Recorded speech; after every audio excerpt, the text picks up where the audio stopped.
Soy Cue. Lo que hacemos juntos es lo que nos distingue. Gracias que te sintonizas todos los martes en la noche para hablar de derecho. El día de hoy tenemos dos grandes sorpresas para todos ustedes. Voy a revelar la primera. Nos acompaña en la conducción, conductor invitado, amigazo, el maestro Simón Salamanca Rodríguez. Mi querido Simón, bienvenido. Gracias, pues buenas noches. Nuevamente agradecerle al CUEG, a nuestros queridos colegas y amigos, maestro Vicente, maestra Alejandra, por ahora estar en este espacio, ahora de este lado, ¿no? Compartiendo cámara y micrófono, como se dice en el argot, ¿no? Muy bien. Y en la conducción también, qué bueno que así sea, la maestra Alejandra Macías Estrella. Ale, buenas noches. Buenas noches, amigo, y buenas noches a todos aquellos que una vez más nos honran con su presencia. Como bien lo dices, aprendiendo un tema más sobre derecho. Gracias. Pues mi querido amigo, el maestro Simón Salamanca Rodríguez, ¿nos podrías develar quién es nuestro extraordinario invitado esta noche? Pues mira, me honro también por presentar a este compañero y amigo que ha estado con nosotros también compartiendo cámara, micrófono, como decimos, en muchas ocasiones, en diferentes foros. Y precisamente me permito presentar al doctor Roberto Garrido Cruz, y me va a permitir leer un poquito de lo mucho que él ha realizado en su trayectoria. Él es licenciado en Derecho por la Facultad de Derecho de la UNAM, maestro en el Sistema Penal Acusatorio y Juicios Penales Orales por el CUEG, doctor en Derecho y está en proceso de su tesis. También está haciendo el doctorado en Derecho Fiscal también aquí en el CUEG. Cursó la especialidad en Derecho Procesal Penal en el INACIPE, diplomado en Derecho Tributario y Auditoría Legal, entre otros, por el ITAM, curso de Dirección y Liderazgo por la Universidad Iberoamericana, participó como catedrático en el CUEG a nivel licenciatura en materia penal, participante en diversos congresos, cursos y ponencias, tanto nacionales como internacionales, que fue declarado como visitante distinguido en Jalapa, Veracruz, y se ha desempeñado también dentro de las muchas cosas que ha realizado nuestro invitado. Se ha desempeñado en la iniciativa privada para empresas como Chubs de México, apoderado legal y asesor legal de empresas como McDermott, Saga, El Oso Zapatos, Editorial Clio, UTOF y Gómez Vega, entre muchos otros. También ha sido apoderado del Instituto para la Protección al Ahorro Bancario IPAF, en liquidaciones bancarias en conjunto con KPMG y Roberto Reza y Asociados. En el sector público también se ha desempeñado como agente del Ministerio Público de la Federación en la Fiscalía de Delitos Patrimoniales Fiscales y de Banca, así como diversos puestos al interior de la hoy Fiscalía, anteriormente Procuraduría General de la República. Actualmente es presidente de la Asociación Nacional de Abogados y Profesionistas, AC, y director de Grupo Com SADCB y titular del despacho GR y Abogados. Pues bienvenido, mi estimado Roberto. Qué bueno que nos pudiste acompañar y pues adelante. Este tema que vamos a tratar el día de hoy de la responsabilidad patrimonial del Estado, yo creo que es uno de los temas más interesantes, pero también sobre todo en esta parte que a veces la gente desconoce, que también el Estado puede ser responsable por alguna situación que haya sucedido. Y pues bienvenido, Roberto.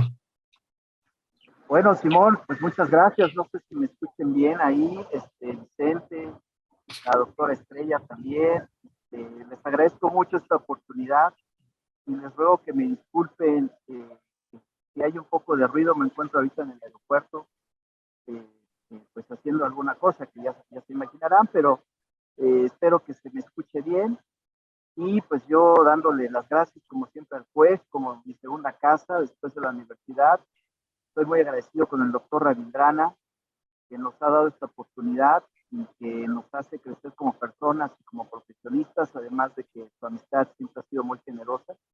Y de nueva cuenta, pues le agradezco a ustedes por este tiempo, al juez por el espacio, y pues muchas gracias y pues atento. Estoy a sus órdenes.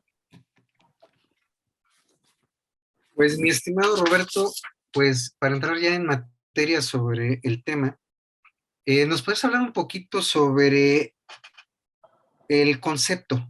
Porque a veces se habla mucho sobre responsabilidad patrimonial, pero a veces la gente no sabe lo que realmente se refiere a una responsabilidad patrimonial y mucho menos del Estado. Entonces, yo creo que sería muy interesante que tú, con tu experiencia que tienes, pues nos pudieras pues hablar sobre este concepto. ¿Qué nos podrías decir, Roberto? Pues mira, la responsabilidad patrimonial del Estado es un concepto relativamente nuevo en nuestra legislación. ¿Qué es la responsabilidad? Bueno, empezamos por esta parte interesante que es la obligación contraída por un acto. La responsabilidad patrimonial del Estado es que el Estado tiene esa obligación de responder ante una omisión o por una acción indebida de alguno de sus agentes, léanse servidores públicos. Entonces, aquí podemos extraer una definición que es la obligación extracontractual, porque no necesariamente tiene uno que tener una relación o un vínculo con el Estado para que surja esta responsabilidad. Por eso es que la responsabilidad patrimonial del Estado es la obligación extracontractual, objetiva y directa que nace como consecuencia de la omisión y que genere daños y perjuicios. Puede ser omisión o comisión, ¿sí? Y que estos daños y perjuicios se vean reflejados en los bienes de los particulares. Y algo que es muy importante, que no tengan, el ciudadano de a pie, no tenga la obligación jurídica de sufrir. Es decir, que alguna actividad desplegada por acción o omisión por algún agente del Estado que genere un daño al particular que no tenía ninguna obligación de soportar, ninguna obligación jurídica, se ve afectado en sus bienes o en su persona, y entonces surge esa obligación objetiva y directa que el responsable será naturalmente el Estado. Esto, como yo decía, es un concepto relativamente nuevo y apenas tenemos unos casos 7 años ya en forma, aunque viene ya nuestra Constitución desde el 2004, pero bueno, la ley reglamentaria y demás empieza a tener vigencia un poquito más adelante, ¿no? Yo quisiera, si me lo permiten, doctor Vicente y doctor Estrella y Simón, si me lo permiten, quisiera yo tratar un poquito los antecedentes de esta ley. Para sorpresa mía y de algunos otros compañeros con los que he platicado, pues resulta ser que esta ley tiene como antecedentes uno de los más viejos, pues la misma Constitución de Estados Unidos de Norteamérica, que contempla algo parecido a la responsabilidad del Estado desde 1787. Y esto lo contempla como los derechos de los ciudadanos, ¿sí? Los derechos que tienen los ciudadanos, algo así como los derechos del hombre, de los que hablaba Thomas Paine. Después de ahí, se nos viene hacia Francia, y Francia lo viene trayendo también desde la época de los Luises, donde dice de manera genérica que la responsabilidad surge en contraposición a que el rey no puede hacer el mal. Es como una pequeña oración donde se supone que todo lo que hace el rey es bueno. Luego entonces, que algo suceda mal por alguno de sus agentes no contiene un dolo porque el rey no es malo. Y entonces se crea algo así como una responsabilidad civil. De ahí viene adentrándose en el escenario europeo, y lo tenemos desde la Constitución de Weimar en Alemania, en 1919, que ya empieza a acariciar el tema de los derechos humanos, ¿sí? Estamos viendo ya los derechos del hombre y del ciudadano, cómo se empiezan a mezclar. Obviamente empiezan a desaparecer aquel sofisma de que el rey no puede hacer el mal, y se empiezan a crear tanto en Estados Unidos como en Alemania y Francia algunas cortes de reclamación con tintes de derechos humanos. Más hacia acá nos vamos encontrando con la Constitución española, que ya retoma todo este concepto y lo incluye como protección de los derechos humanos con base en la Declaración Universal de los Derechos Humanos. ¿Y qué es lo que se busca proteger con esto? El derecho a la vida, el derecho a la integridad física, el derecho a la protección social, moral y sobre todo jurídica. De ahí empieza a surgir esta responsabilidad. Todos estos han sido conceptos que se han ido acumulando, que se han ido albergando para dar pie a esta definición que les comentaba yo, que es la obligación extracontractual, objetiva y directa, que nace como consecuencia de la comisión de daños y perjuicios en los bienes de los particulares. Entonces, y por supuesto que no haya tenido la obligación de sufrir de forma jurídica. Esto es como empieza a aterrizar y llega a nuestra Constitución en el artículo 133, es donde empieza a aparecer, y posteriormente, 113, y posteriormente llega al 109 ya como una ley generadora de responsabilidad específica. Entonces, a grosso modo es como se empieza a plasmar esto. Quiero comentar que la Constitución alemana, ya desde la Constitución de Weimar, empieza a manejar ya los primeros tintes de protección de los derechos en general, los derechos del hombre y ciudadano. Y como dato anexo, pues quiero comentar que Alemania fue el primer país que generó la primera ley de protección de derechos de los animales. Entonces, pues son conceptos innovadores que nosotros apenas hemos ido recibiendo en América y que hemos ido desarrollando pues de manera tropicalizada. Qué interesante todo lo que nos estás contando y sobre todo con estos antecedentes, pues ahora sí podemos entender de dónde surge precisamente esta ley de responsabilidades, pero me gustaría preguntarte en base a tu experiencia, ¿tú crees que esta reparación que hace el Estado cuando hace alguna afectación al particular realmente cumple su objetivo con base en esta ley?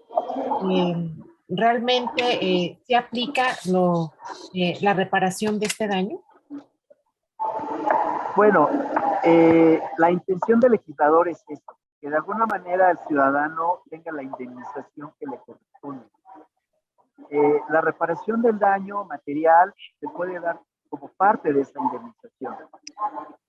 Yo creo que sí se ha evolucionado con ese fin legislativamente porque antes de que existiera esta ley de responsabilidad, lo que se buscaba era que si algún funcionario cometía algún daño al ciudadano, pues no sé si ustedes lo recuerdan, pero lo más que se podía hacer era denunciar al servidor público y ya sea hacer una queja en Contraloría, y la Contraloría lo que hacía es que iniciaba un procedimiento administrativo y sancionaba al trabajador, al empleado, simplemente con una amonestación o con una suspensión temporal y la más grave, una terminación de la relación laboral. Pero bueno, eran casos que no se veían y eran muy, muy especiales. Y ya después el particular podía repetir, es decir, podía demandar directamente al servidor público por el daño ocasionado, lo que yo nunca he visto. Y si el servidor público no podía pagar con sus propios bienes el daño generado al particular, entonces ya tenía que demandar a la dependencia como responsable solidario por la actividad de su empleado, servidor público. La verdad es que esto generaba mucho tiempo, muchos gastos, el particular quedaba pues abatido con toda esta tramitología, con esto de los juicios, porque prácticamente todos eran en materia civil, como una reparación de daños, ¿sí? Lo que se llamaban daños y perjuicios. Y esto pues nos llevaba a procesos lentos, a procesos complicados, a procesos caros, y hoy en día con esta adecuación al artículo 109 de la Constitución, pues ya queda claro que ya es de manera directa. Entonces yo creo que la reparación como tal sí se está tratando de cumplir. Qué bien, la verdad es que es un extraordinario programa. Las respuestas han sido sin duda magistrales por nuestro querido invitado el día de hoy, el doctor Roberto Garrido Cruz. Vamos a hacer una pausa. Es muy breve. En un momento regresamos. Hola, buenas tardes, soy Balam Namoglia, Soy abogado, soy profesor universitario, me dedico a postular el derecho aduanero y el derecho fiscal. El tener un posgrado te da muchísima seguridad. ¿En qué sentido? Estamos mucho mejor preparados que otros. Finalmente, estos son una carrera en solitario, cada quien se va preparando, cada quien se va especializando de forma diferente, pero hoy en día las empresas quieren a gente que esté mucho más especializada en lo que hace.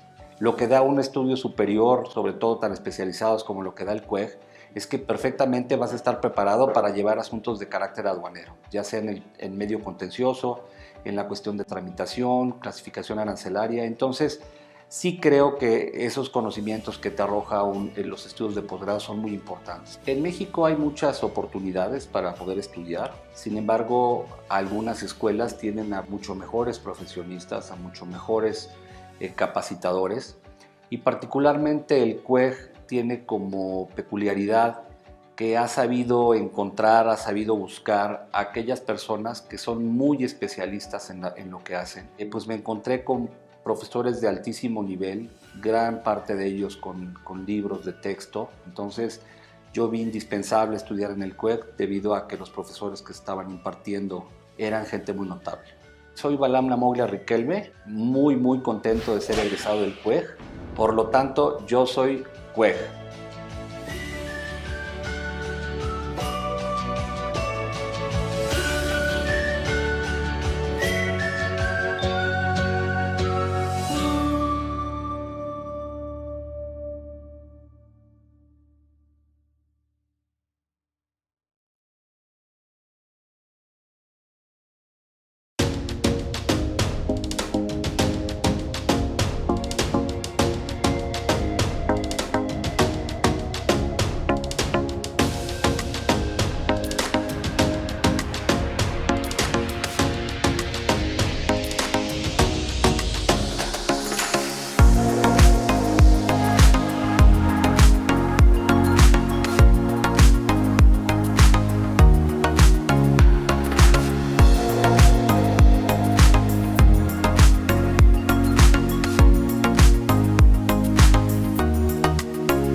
Estamos de regreso.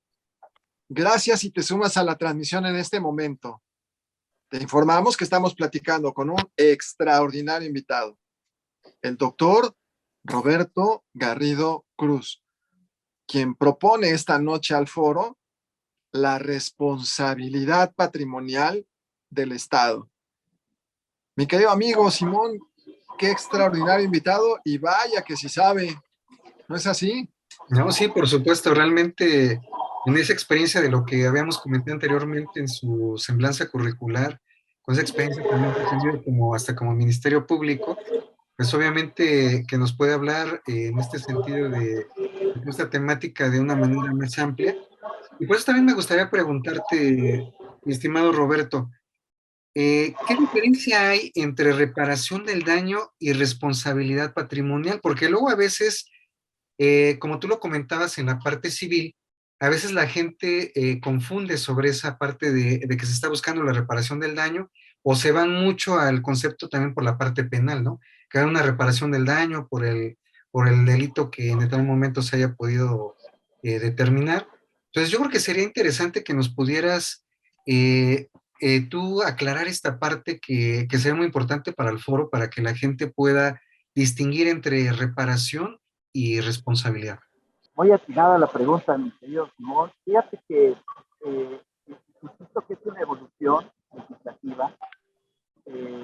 No imagino cómo pudieron llegar a esto, la verdad, pero eh, la reparación del daño viene contenida desde el Código Civil, el artículo 1927, en su momento el Código Federal, y similar del Código de la Ciudad de México.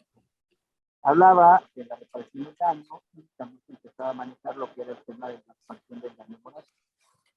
¿Qué es lo que se busca o qué hace ahora el Estado con este concepto de responsabilidad?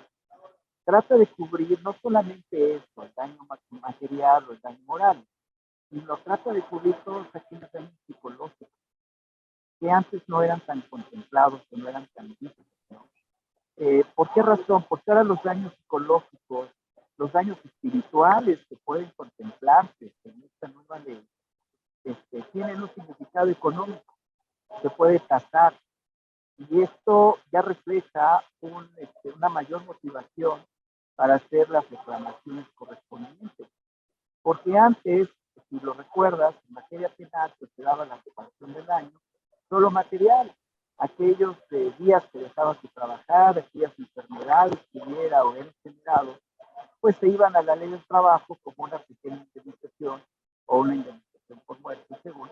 Pero ahora con esta ley en específico, que también por supuesto indemniza la muerte de la persona que sufrió un daño, también genera una reparación o una indemnización a los familiares por los daños psicológicos. Y todavía más allá, hay algo que viene acorde con la Corte Interamericana de los Derechos Humanos en jurisprudencia que ya ha resuelto, que se llama el lucro cesante. El lucro cesante es aquello que se dejó de ganar como consecuencia del daño infligido. Por ejemplo, si tú tenías no sé, a un hermano y el hermano era el sostén de la familia, de tus padres y te pagaba tu doctorado en el CUEC, pues entonces imagínate que de repente ya no está. ¿Y qué va a suceder? Entonces no vas a dejar el doctorado, ¿verdad? ¿Y tus padres qué van a hacer? ¿No? Entonces, tú puedes acudir y demandar el lucro cesante. ¿Por qué? Porque tu hermano o un familiar, el que sea, pues tú podías decir, es que a mí me está generando un perjuicio que yo no tenía la obligación de resentir porque éramos dependientes de él. Y él tenía un trabajo, acababa de firmar un contrato con Disney para hacer 10 películas por $10 millones, y resulta ser que como se murió, porque le cayó un avión encima, pues entonces ahora me tienes que pagar lo que se llama el lucro cesante. Y entonces el Estado tendrá que responder por esta parte, que como ves va mucho más allá de lo que era inicialmente visto en materia penal como la reparación de daños, que nada más se cubría los daños materiales o la indemnización laboral. Pero más allá, como esto, el daño psicológico o aquello que se dejó de ganar o percibir con motivo de esta acción, es lo que se encuadra dentro de la responsabilidad patrimonial del Estado. Por patrimonio es todo aquello que perdiste y aquello que dejaste de ganar. Sí, y qué importante esto que tú nos estás comentando, porque sabemos que cuando se habla de que se ocasiona un daño, por supuesto que tenemos que reparar no solamente el daño, como bien lo dice, sino también este lucro constante o el perjuicio que se ocasiona. Y entendemos también, por supuesto, que el daño que puede sufrir una persona, pues lo podemos clasificar en dos grandes rubros, que es el patrimonial, como bien lo comentaste, pero también existe el daño moral. Me gustaría entonces preguntarte, ¿qué pasa con la reparación? Perdóname, Estrella, no sé si la reparación qué. ¿Qué La pasa con qué? reparación del daño moral en este tema. Ya, ok.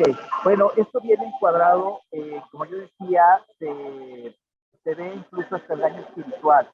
Dentro del daño espiritual se contempla esto del daño moral. También incluyen los daños psicológicos, ¿sí? Entonces, son las afectaciones a las emociones, a los sentimientos, a todo eso que genera la pérdida de una persona o de algo en particular que generaba una cierta dependencia económica o sentimental o espiritual. A lo mejor se pierde algo que sea sea realmente relevante, ¿no? Entonces, como podemos ver, se suma al concepto de reparación, ¿no? Ya no es tan parcial o tan material como lo de la.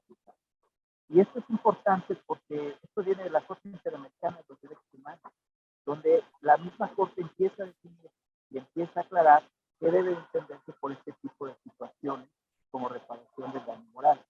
Y aclara y exige y se puede tasar, que esto es lo más importante, ¿no? Muy bien. Fíjate que esto que estás comentando también me lleva a preguntarte sobre esa actividad administrativa irregular, porque ya ves que de repente con esta parte que tú comentas del daño moral que se va generando, pues obviamente también a veces se habla de la actividad irregular del Estado. ¿Tú crees, cómo sería esa relación o cómo se manejaría esa parte de la actividad irregular del Estado? Que finalmente lo que tú bien has comentado es prácticamente los daños que le hacen a los particulares, ¿no? Pero a veces esa parte queda como que en el aire, ¿no? Así como que, ¿por qué se dice que es una actividad irregular del Estado, ¿no? Se dice que hay una actividad irregular del Estado porque el Estado tiene la obligación, incluso hay una corriente francesa que habla de esto, que el Estado tiene la obligación de proporcionar un servicio público eficiente. Entonces, si no es eficiente, el que resiente el daño o el perjuicio es el ciudadano, porque el ciudadano está pagando sus impuestos para que el Estado le proporcione un servicio eficiente. Se genera el daño por acción o por omisión, y esto es la actividad irregular cometida por un empleado, por un servidor público que omite hacer aquello que le es debido, ¿sí? O que hace algo que le está prohibido, ¿sí? Y esta parte que me preguntas es muy buena y es muy importante porque viene de la mano. Ahora, con la reforma que se hizo apenas en 2015, viene de la mano con el Sistema Nacional Anticorrupción, porque ahí en el Sistema Nacional Anticorrupción ya se puede sancionar a particulares que hayan incurrido en actos de corrupción o que de alguna manera hayan generado la omisión de una obligación del Estado. Y entonces, si el particular recibe un daño, puede demandar al particular también con base en esto, porque va a demandar al Estado, pero va a llamar como tercero al particular y es que tiene los elementos completos y correctos para señalar que hay una participación de esto. Y obviamente la ley anticorrupción pues tomará lo suyo, ¿no? También podrá hacer alguna denuncia, básicamente por la actividad irregular del servidor público y la probable coparticipación del particular. Y esto viene pues de la nueva ley que viene en el sistema de corrupción, lo cual pues es bastante interesante porque también es un concepto que va sumando. Ajá. Claro, y justo ahora que bien nos hablas de esta cuestión de la reparación, por supuesto, sería muy interesante que los particulares supieran entonces cómo pueden reclamar esta reparación al Estado, porque si bien sabemos, actualmente es uno de los grandes pendientes, uno de los grandes temas, pues que el Estado nos menciona que pues que no tiene recursos y deja al particular muchas veces en este estado de indefensión. Basado en tu experiencia, ¿cómo se puede reclamar la reparación de este daño? Pues mira, yo pediría y sugeriría que tuvieran mucha paciencia, porque yo llevé un asunto que me tardé 5 años en ganarlo y llevo 7 años queriéndolo cobrar. Entonces, son procedimientos bastante largos y efectivamente el Estado pues se declara insolvente hasta cierto punto y tenemos que ir a la corte y se tiene que hacer mucho. La manera como debe de iniciarse esto es actuar de manera rápida, porque es muy importante los plazos de la prescripción. La ley de responsabilidad patrimonial del Estado, en su artículo 25, nos dice los plazos de prescripción. Entonces, tenemos 1 año a partir de que se comete el daño, ¿sí? O en el momento en que se hacen sus efectos, 2 años. Al día siguiente incluso lo marca, ¿sí? Al día siguiente en que se hacen sus efectos. Entonces,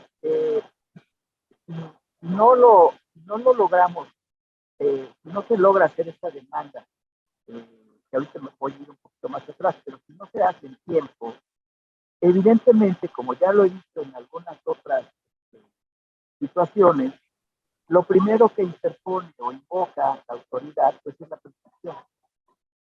Y esto ha sucedido muchas veces, a tal grado que la misma Corte tuvo que emitir un criterio diciendo que muchas veces la gente, el ciudadano, pues está tan enfrascado en su situación de pérdida personal, en su situación sentimental, incluso ante una misma cuestión de salud que le puede llevar varios años en recuperarse, y en lo que menos está pensando es en demandar al responsable. Entonces, no puede ser tan contundente el parámetro de decir que al año prescribe o a los 2 años y es que se usaron los efectos, ¿no? Cuesta mucho trabajo y se pierde más tiempo querer enderezar una reclamación en contra del Estado cuando ya han pasado bastantes años. Recientemente acabo de recibir una donde han pasado 12 años del evento. Y entonces, pues ya tuve que hacer uso de ahí de algunos menjurjes jurídicos para poder que me admitieran la demanda y que esto pues pudiera caminar. Y estoy en espera de resolución y la verdad es que es muy interesante porque a mí me interesa mucho saber por el tema de la prescripción, a ver cómo la van a resolver. Pero al final de la tarde, pues no me puede escuchar mi demanda, me fue admitida y ya pasó. Ahora, ¿cuál es el procedimiento? En cuanto se resienta el daño, debe de hacerse un proceso de reclamación ante la autoridad o la dependencia. Y esto debe de ser de inmediato. Obviamente hay que allegarse de todos los elementos básicos necesarios, constancias, documentos, videos, grabaciones. Y de esta manera, señalarle a la autoridad responsable en un recurso de reclamación vertido ante ella misma, en el que se le hace ver que ha incurrido en omisiones o en acciones que generaron un daño al particular. Regularmente las dependencias siempre niegan. Regularmente dicen, yo no sé, yo hice lo que tenía que hacer, tal vez me lo autoriza, no es cierto. Obviamente están devolviendo la carga de la prueba al particular, pero invariablemente se tiene que agotar esta reclamación, ¿sí? Este escrito de reclamación se tiene que hacer para agotar el principio de definitividad. La reclamación puede llevarse a una revisión ante el superior de la misma autoridad, ¿sí? Pero la verdad es que esto pues, no va a funcionar de mucho porque el superior de la autoridad que inició el acto pues va a confirmar, ¿sí? Entonces yo lo que sugiero es, después de que el recurso o el escrito de reclamación ha sido resuelto o respondido, entonces sí, acudir al juicio de nulidad al Tribunal Fiscal, al Tribunal Federal de Justicia Fiscal y Administrativa, a través de un juicio de nulidad para combatir ese acto. Y para esto, pues también tiene un cierto plazo, ¿no? De 30 días, antes eran 45, bueno, yo voto porque se haga dentro de los siguientes 30 días. Y hay que anexar el acto reclamado, que el acto reclamado, pues, es la resolución de la autoridad, ¿sí?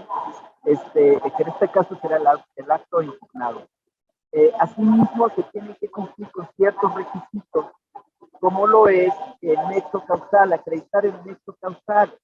Esto viene en el artículo 21, que es la manera de acreditar el daño. Es establecer perfectamente bien la relación causa y efecto entre la lesión sufrida y la acción irregular del Estado.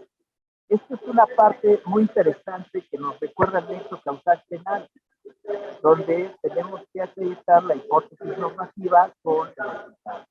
Entonces, es prácticamente la misma situación y pues esto nos tiene que ayudar a resolver.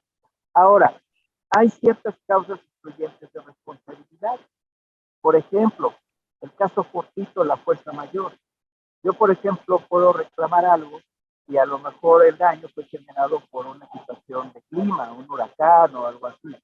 Pero si ya pasó el huracán, resulta resulta ser que se rompe la presa y la presa se desborda y se lleva a mi casa, entonces sí hay ahí una responsabilidad. Y ahorita les voy a presentar un caso. Y que bueno, se tiene que acreditar o detectar el caso cortito o la fuerza mayor. Otra causa de exclusión del Estado, de responsabilidad del Estado, es que los daños no sean consecuencia directa de la actividad del Estado. Es decir, que haya tal vez intervenido un particular o alguien que prestaba un servicio al particular de manera independiente. También cuando el mismo promovente, cuando el actor sea el mismo responsable. Es decir, que el mismo actor o promovente sea el causante del daño. Y tampoco puede sancionarse el Estado cuando no se hubiera podido prever el daño de acuerdo a lo que se pudo haber previsto por la ciencia. Si la ciencia no contempla que esto era previsible o no era previsible más bien, entonces no se puede sancionar al Estado. Entonces ya el Estado señala los márgenes que debemos de evitar o que debemos de estar ciertos de que no incurrimos en alguno de ellos para poder hacer esta reclamación. No sé si más o menos queda clara su pregunta. Muy bien, mi querido Roberto, la verdad es que muy claro. Vamos a hacer una pausa. Es muy breve. No se vayan. En un momento regresamos. Hola, buenas tardes, soy Balam Namoglia, soy abogado, soy profesor universitario, me dedico a postular el derecho aduanero y el derecho fiscal. El tener un posgrado te da muchísima seguridad. ¿En qué sentido? Estamos mucho mejor preparados que otros. Finalmente, estos son una carrera en solitario, cada quien se va preparando, cada quien se va especializando de forma diferente. Pero hoy en día las empresas quieren a gente que esté mucho más especializada en lo que hace.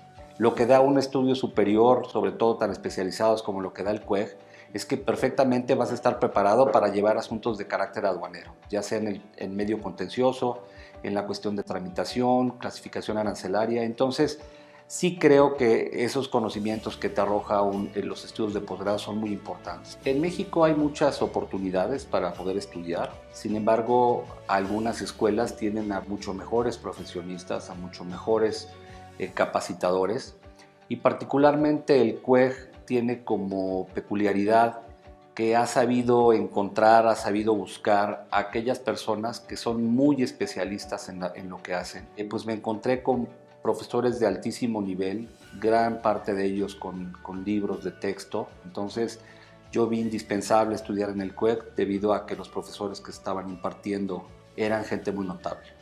Soy Balam Namoglia Riquelme, muy contento de ser egresado del CUEG. Por lo tanto, yo soy CUEG.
Estamos de regreso.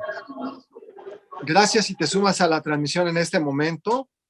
Te informamos que estamos platicando con un extraordinario invitado, el doctor Roberto Garrido Cruz, quien nos presenta el tema esta noche, la responsabilidad patrimonial del Estado. Mi querido Simón, ¿qué te parece? Extraordinario, ¿no? Vamos a aprovechar hasta los últimos minutitos para extraer sabiduría. Sí, no, por supuesto, con alguien con tanta experiencia y con esa facilidad que ha tenido para irnos llevando de la mano, porque realmente es un tema complejo, muy técnico, muy que necesita realmente esa sensibilidad para ir viendo, ¿no? Entonces, por eso, mi estimado Roberto, me gustaría preguntarte, ¿cuál sería para ti el caso como que más emblemático o que te haya llamado más la atención en tu experiencia que has llevado en esta materia de responsabilidad patrimonial? Bueno, me ha tocado echarle un ojo a varios. Todos son verdaderamente interesantes. No los he llevado yo, la verdad, todos, pero me ha servido mucho de información. He opinado en algunos otros. Y los que más se ven ahora son las responsabilidades médicas. Por ejemplo, aquellas que generan por mala praxis contra el IMSS o contra el ISSSTE, ¿no? Donde se generan lesiones, daños irreversibles, muchas de las lesiones. Ahí también hay una responsabilidad, ¿no? Un caso que fue del dominio público, el de las minas, donde una cantidad de mineros quedaron sepultados, como aquel asunto de pasta de conchos que quedaron sepultados, pues también ahí hay una responsabilidad del Estado. Recientemente, hace un año, algo así menos, acaba de pasar otro caso similar con minas, y también ahí hay responsabilidad del Estado. Y yo en ninguna de las ocasiones, en ninguna, he escuchado ni a los medios de comunicación, a ningún abogado, a algún delegado de la Procuraduría del Trabajo, a nadie que hable de la responsabilidad del Estado. Todo el mundo dice, vamos a darles su derecho a la salud, les vamos a reintegrar su casa, les vamos a pagar las indemnizaciones, y ya, en esto es darles el 5% de lo que realmente les corresponde, porque es un derecho humano, es un derecho a la seguridad, es un derecho a la protección a la vida, y se puede reclamar en otros instantes. ¿Y qué es lo que hace? Pues, yo no sé si por conveniencia o ignorancia, pero le dicen, bueno, pues están las indemnizaciones laborales y se acabó, ¿no? Y la verdad es que esto de la responsabilidad del Estado va mucho más. He tenido el último caso que observé fue el de Valle Dorado en 2019, que se desbordó una presa. Yo no llevé ese asunto, lo llevaron nuestros abogados muy brillantes, por cierto. Y fue un debate tremendo entre estas escalas regionales, porque el Tribunal Fiscal está dividido en escalas regionales. Y alguna sala opina que sí, y otros opinan que no. En el caso de los mineros dijeron que sí, en el caso de Valle Dorado dijeron que no. En fin, cuando estamos hablando del tribunal debería de haber una uniformidad de criterios. En el caso de Valle Dorado recuerdo haber visto que hasta la misma Universidad de la UNAM hizo un examen para determinar que efectivamente había una omisión por parte del Estado en no haber reforzado los diques que contenía una presa. Cuando ya había un plan para hacerlo, simplemente no se hizo. Entonces de ahí se desborda y se lleva a miles de años. La verdad es que a mí me parece que era muy atinado tanto el examen como la opinión, ¿no? Otro caso emblemático es del avión donde falleció el secretario de Gobernación Murillo, que ese sí estuve de cerca del expediente. Y bueno, recordarán que cayó ya por Reforma, por el edificio Omega, y allá por Prado Sur, y al momento de que los pilotos en una acción que yo sigo pensando heroica, quisieron evitar el mayor de los daños y evitaron chocar contra uno de los edificios que estaban ahí, y se metieron por una de las callecitas y terminaron cayendo por gravedad sobre coches, personas, combustible, hubo muertos, desaparecidos y demás. Y hubo dentro de estos fallecidos un extranjero que tenía unos contratos millonarios con Warner Brothers y demás, y demandó directamente a la Secretaría de Gobernación porque el avión era de la Secretaría de Gobernación. Y fue un caso que fue muy sonado en el argot, y al final de la tarde se ganó y este señor recibió su compensación, su indemnización, porque quedó muy lastimado, quemaduras graves en su cuerpo, daños irreversibles, pérdidas de contratos y demás. Y bueno, pues le cayó un avión encima, ¿no? Y son cosas que no aparecen en los medios, son cosas que no se saben, pero que, bueno, ahora con todo este tipo de situaciones y gracias a estos programas como el del juez, se puede dar a conocer que sí se puede demandar, que sí hay forma de hacerlo, ¿no?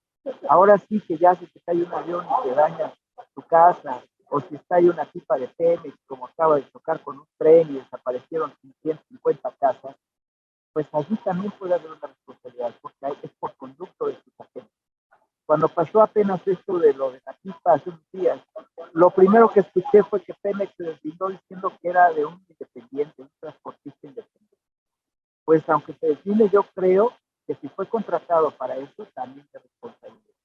Pero esa es la parte que hay que hacer. Hay que cuidar y establecer ese famoso nexo causal, que bueno, todos mis años como penalista en su momento, pues me han ayudado a acreditar, ¿no? Hoy me ha gustado más el derecho administrativo y sigo en eso, y pues creo que sí se puede, ¿no?